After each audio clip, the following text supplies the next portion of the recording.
In the heart of the Arctic, where silence carries the weight of death and the ice stretches beyond horizons like frozen eternity, a single shadow moved across the wasteland, small, vulnerable, alone. This was not just another cub learning to hunt. This was a life abandoned by nature itself, left to face the cruelest teacher on Earth. The experts who tracked him said he would not survive the week. The harsh mathematics of the Arctic left no room for hope. Yet what happened next would challenge everything we thought we knew about survival in the world's most unforgiving wilderness. The winds had been building for 3 days. Arctic storms do not announce themselves with gentle warnings. They descend like avalanches of frozen air, transforming the landscape into a battleground where only the strongest endure. When the blizzard finally struck the Beaufort Sea region, it carried winds exceeding 90 miles per hour and temperatures that plummeted to 40 degrees below zero. Visibility vanished within minutes. The ice itself groaned under the pressure, cracking and shifting like thunder beneath the storm's fury. Somewhere in that chaos, a mother polar bear made a decision that would haunt the frozen wasteland for months to come. She had been leading her 8-month-old cub across a stretch of sea ice when the storm erupted. The cub, still learning the rhythm of survival, struggled against the wind that threatened to sweep him into the darkness. His mother, driven by instincts older than memory, pressed forward through the blinding snow. But the ice beneath them was fracturing, splitting into islands of white that drifted apart like broken promises. The separation happened in seconds. A crack opened between mother and cub, widening into a channel of black water that might as well have been an ocean. The mother's desperate calls echoed across the void, but the storm swallowed her voice. Within hours, the currents had carried them beyond reach of each other. The cub stood alone on a fragment of ice no larger than a parking lot, surrounded by water too wide to cross, and darkness too deep to penetrate. When the storm finally exhausted itself and the Arctic sun returned, the landscape had been rewritten. Where solid ice had existed for months, now channels of open water carved through the frozen expanse. The cub's small form appeared like a speck against the vastness, a single point of life in a world that seemed determined to erase him. Wildlife biologists who later tracked his movements through satellite imagery would describe this moment as the beginning of an impossible journey. The first challenge was immediate and merciless: hunger. At 8 months old, the cub still depended on his mother's milk for survival. His body carried enough fat reserves for perhaps a week, maybe 2, if he remained completely still. But stillness meant death in the Arctic. Movement was the only path to food, and food was the only path to tomorrow. The mathematics were brutal and unforgiving. Every calorie burned brought him closer to the edge, yet without burning calories, he could not hunt, could not eat, could not live. His first attempts at hunting were disasters written in ice and failure. Polar bear cubs typically spend 2 years learning from their mothers, watching, mimicking, gradually mastering the complex art of seal hunting. This cub had none of that preparation. He approached breathing holes in the ice with the clumsy desperation of inexperience. Seals sensed his presence from hundreds of yards away, vanishing beneath the surface long before he could strike. His paws, still small and uncertain, scraped against the ice as he tried to understand what his mother had made look effortless. The Arctic showed no mercy for his inexperience. Temperatures that would kill a human in minutes became his constant companion. His fur, thick but not yet fully developed, provided some protection, but not enough. Ice formed on his breath as he walked. His paws cracked against the frozen surface, leaving tiny drops of blood that froze before they could fall. Each step became an act of defiance against a world that wanted him dead. Days turned into a week. The cub's movements grew slower, more deliberate. His ribs began to show beneath his coat as his body consumed itself for fuel. Satellite tracking revealed a pattern of wandering that spoke of desperation. He moved from breathing hole to breathing hole, sometimes traveling miles between attempts to hunt. Each failure carved deeper into his reserves. Each night he survived was borrowed time. Wildlife experts monitoring the situation prepared for the inevitable. Dr. Sarah Chen, who had studied polar bear behavior for 15 years, reviewed the tracking data with growing concern. The cub's movement patterns showed classic signs of starvation-induced desperation. His territory expanded beyond sustainable limits as he searched for food. His rest periods grew longer, indicating declining energy levels. Every metric pointed toward the same conclusion. The cub would not survive another week. Yet something in his pattern defied the statistics. While other orphan cubs in similar situations had either perished or been rescued within days, this cub continued moving. His determination seemed to burn brighter as his body grew weaker. He adapted his hunting attempts, spending longer periods motionless at breathing holes. He learned to approach from downwind, reducing his scent signature.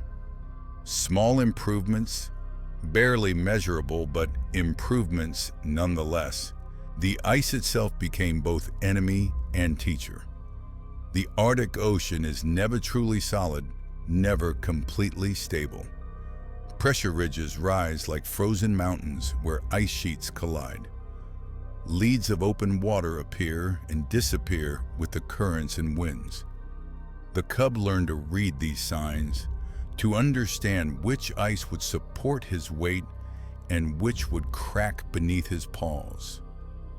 This knowledge, written in near misses and desperate leaps, became his first real skill. 2 weeks passed. The cub had traveled over 60 miles from his original position, a journey that carved a line of survival across the frozen wasteland.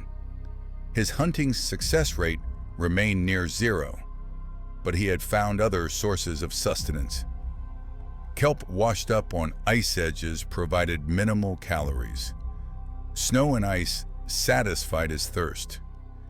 He learned to conserve energy by following the paths of least resistance across the ice, reading the landscape like a map written in white. The transformation was subtle but unmistakable. His movements became more purposeful, less frantic. Where desperation had once driven his actions, something closer to strategy began to emerge. He started spending entire days at productive breathing holes rather than wandering between dozens. His approach to hunting grew more patient, more calculated. The Arctic was teaching him its hardest lessons, and somehow, impossibly, he was learning. But winter was deepening, and the true test lay ahead. The brief Arctic autumn was giving way to the polar night, when darkness would reign for months and temperatures would plummet even further. If the cub was going to survive, he would need more than determination and luck.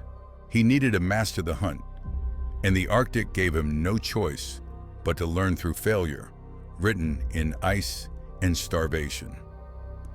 The breathing hole stretched before him like a portal between life and death. Dark water rippled beneath a thin layer of forming ice, betraying the presence of seals moving in the depths below. The cub positioned himself downwind, his body pressed against the frozen surface, motionless as carved stone. Hours passed. The cold seeped through his fur, numbing his muscles, turning his breath into crystals that fell silently onto the ice. This was his 47th attempt at a seal hunt. The previous 46 had ended in failure, each one teaching him something new about patience, about timing, about the razor-thin margin between success and death in the Arctic. His stomach, hollow with hunger, cramped against his spine. His vision blurred at the edges, darkness creeping in from the periphery as his body began shutting down non-essential functions to preserve what remained of his energy. Then the water moved. A shadow passed beneath the ice, circling, testing. The cub's muscles coiled like springs wound too tight, every fiber of his being focused on the moment that would determine his fate. The seal's black nose broke the surface, followed by its whiskers, then its head. For 3 heartbeats, predator and prey existed in the same space, breathing the same Arctic air. The cub struck with everything he had left. His paws crashed through the thin ice, claws extended, reaching for the seal with desperation that transcended instinct. Water exploded around him, black and shocking against the white wasteland. The seal twisted, powerful flippers propelling it toward the safety of deeper water. For a moment that stretched like eternity, the cub's claws found purchase on slick fur. He hauled himself forward, dragging the struggling seal onto the ice with strength he did not know he possessed. The hunt was over in seconds, but those seconds contained lifetimes of learning, of adaptation, of survival distilled into its purest form. Blood stained the pristine ice, the first he had spilled, the first meal he had earned through his own skill rather than his mother's protection. The seal was small, barely enough to sustain him for a few days, but it represented something far greater than calories. It was proof that he could survive, that the Arctic's lessons had not been wasted on him. As he fed, tearing through blubber and meat with teeth that were finally learning their purpose, his body began the slow process of rebuilding what starvation had taken away. Winter's grip tightened with each passing day. The polar night descended like a curtain of black velvet, swallowing the world in darkness that would last for months. Temperatures plummeted to 50 degrees below zero, cold so intense that exhaled breath froze before it could dissipate. The ice sang with the sound of expansion and contraction, groaning under pressures that could crush steel. In this frozen hell, the cub had found his rhythm. His hunting success rate climbed from 0 to 1 in 10, then 1 in 5. Each kill taught him something new about reading the ice, about understanding the behavior of seals, about conserving energy for the critical moments when everything depended on perfect execution. He learned to identify the most productive breathing holes by the patterns of ice formation around them. He discovered which times of day seals were most likely to surface. His body adapted to long periods of motionless waiting, his metabolism slowing to match the demands of his new life. The Arctic tested him with storms that buried the landscape in snow so deep it erased all landmarks. He weathered these by digging dens in snowdrifts, curled tight against himself for warmth, waiting for the violence to pass. When the winds died and the world emerged white and transformed, he would emerge too, reading the new geography like a map written in ice, finding his way back to productive hunting grounds through navigation skills that seemed to develop from pure necessity. His territory expanded as his confidence grew. Where once he had wandered aimlessly, driven by panic and hunger, now his movements followed calculated patterns. He established a circuit of breathing holes, visiting each in rotation, learning their individual characteristics and productivity. Some holes were visited by seals regularly, others only occasionally. He prioritized his time accordingly, spending days at the most promising locations and checking the others only when his primary sites proved unproductive. The transformation was visible in more than just his hunting success. His body had adapted to the demands of Arctic survival. His fur had thickened into a coat that could withstand the polar night's most brutal temperatures. His paws had hardened against the abrasive ice. His muscles, lean from months of careful energy management, carried him across vast distances with an efficiency that spoke of perfect adaptation to his environment. By midwinter, he had traveled over 200 miles from the spot where the storm had separated him from his mother. His path across the frozen ocean traced a line of survival that wildlife biologists would later study with amazement.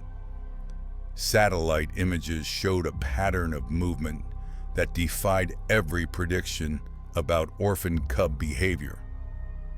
Where experts had expected to find evidence of starvation and death, they instead discovered proof of adaptation so complete it seemed to rewrite the rules of polar bear survival.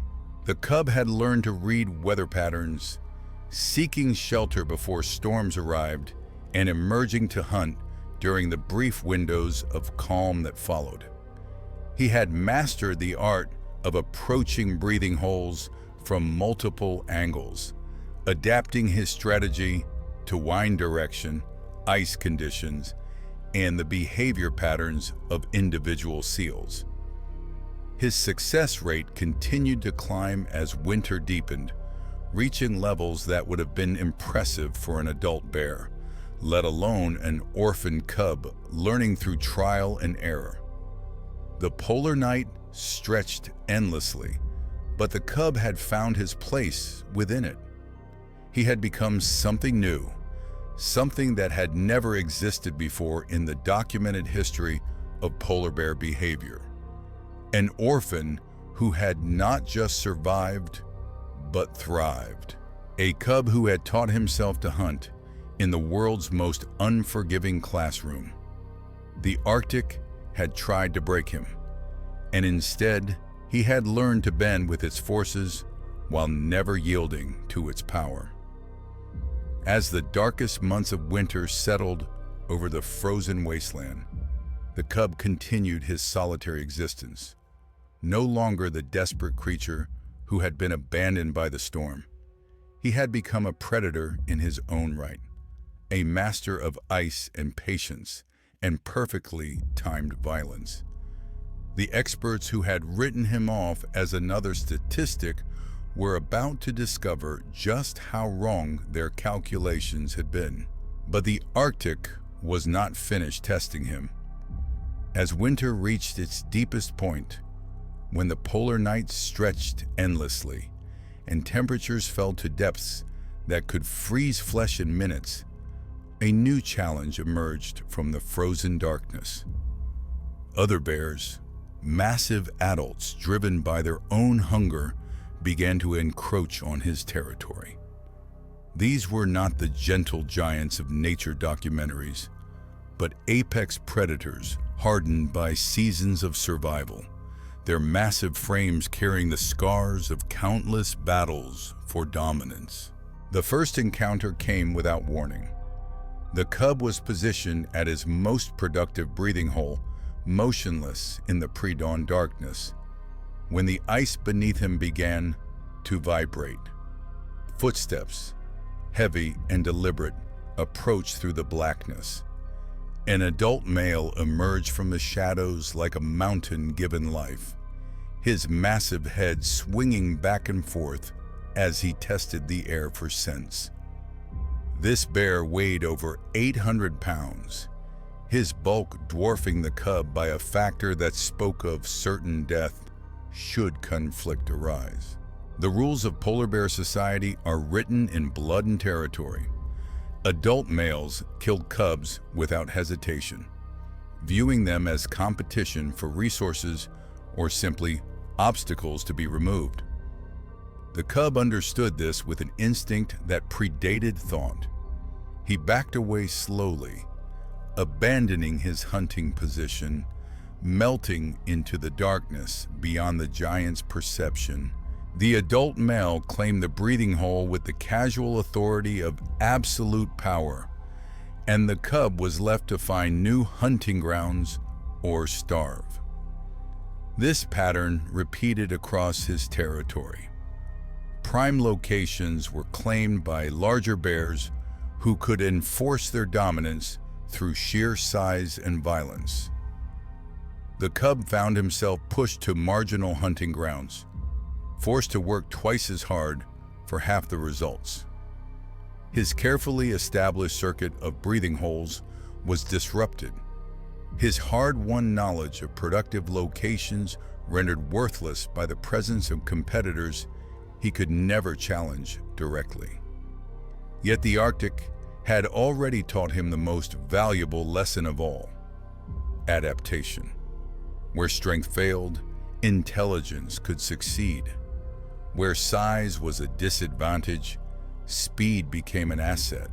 The cub began hunting at different times, avoiding the peak hours when adult bears were most active. He learned to identify the subtle signs that indicated when a breathing hole had been recently claimed, saving himself the dangerous encounter of stumbling upon an occupied territory. His hunting strategy evolved beyond simple patience at breathing holes. He began following the movements of other bears at a distance, watching for opportunities to scavenge from their kills. When an adult male made a successful hunt and departed to rest, the cub would approach the remains, gleaning what calories he could from bones and scraps. This scavenging required perfect timing and absolute stealth. Too early, and he would face a confrontation that meant certain death. Too late, and other scavengers would have claimed everything of value. The polar night began its slow retreat, bringing with it the first hints of the returning sun. Twilight expanded into brief periods of gray light that revealed a landscape transformed by months of winter's fury. The ice had shifted and reformed, creating new channels and pressure ridges that redrew the map of the frozen ocean. In this changing world, the cub discovered advantages that size could not provide. His smaller frame allowed him to navigate ice formations that would not support the weight of adult bears.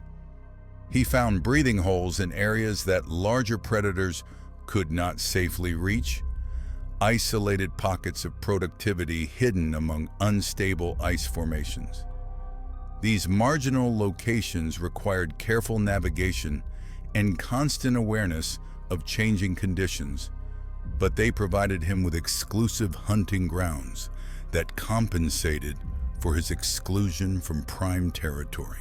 The first seal he caught after the winter solstice was different from all the others. Not because of its size or the difficulty of the hunt, but because of what it represented. He had survived the darkest period of the Arctic year while competing against predators that outweighed him by hundreds of pounds. He had adapted to challenges that had never been documented in polar bear research. Every wildlife biologist who had studied his case expected to find his remains scattered across the ice when the spring thaw began. Instead, the returning light revealed something unprecedented. The cub had grown, not just physically, though his frame had filled out with muscle earned through constant movement and successful hunts, but mentally. His movements carried the confidence of a predator who had mastered his environment through necessity rather than instruction. His hunting success rate had stabilized at levels that exceeded many adult bears who had learned through traditional mother-cub relationships. Dr. Sarah Chen, reviewing the latest satellite tracking data, stared at the screen in disbelief. The cub's movement patterns showed a complexity of behavior that challenged fundamental assumptions about polar bear development. He had established multiple territories across different ice types, switching between them based on weather conditions and the presence of competing bears. His hunting schedule followed patterns that maximized success while minimizing dangerous encounters. This was not the desperate wandering of a lost cub, but the calculated territory management of an apex predator. The data revealed something else that seemed impossible. The cub had not just survived, he had thrived. His body weight, estimated from high-resolution satellite imagery and compared to known reference points, indicated healthy growth despite the extraordinary challenges he had faced. His coat showed the thick, pristine quality of a well-fed bear. His movements carried none of the hesitation or weakness that mark struggling animals. As spring approached and the ice began its annual retreat, the cub faced his greatest test yet. The frozen platform that had been his world for months would soon fragment and disappear, forcing all polar bears to either follow the ice north or swim to solid ground. Adult bears made this journey regularly, their massive bodies capable of swimming for hours through frigid water. For a young bear, barely over a year old, the journey would push the limits of physical endurance. The breakup began with sounds like thunder rolling across the frozen wasteland. Cracks appeared in ice that had seemed solid as bedrock, widening into channels that revealed the dark water beneath. The cub watched from a ridge of pressure ice as his world began to dissolve, calculating distances and currents with the precision of an experienced navigator. The nearest landmass lay 40 miles across increasingly unstable ice and open water. The cub that experts had written off as another casualty of the Arctic had rewritten the rules of survival itself. Against impossible odds, abandoned by nature, and left to face the world's cruelest wilderness alone, he had not merely endured. He had evolved into something unprecedented, a testament to the raw power of adaptation when death becomes the only teacher. His story echoes across the frozen wasteland as proof that sometimes, when everything seems lost, life finds a way to defy even the harshest mathematics of survival.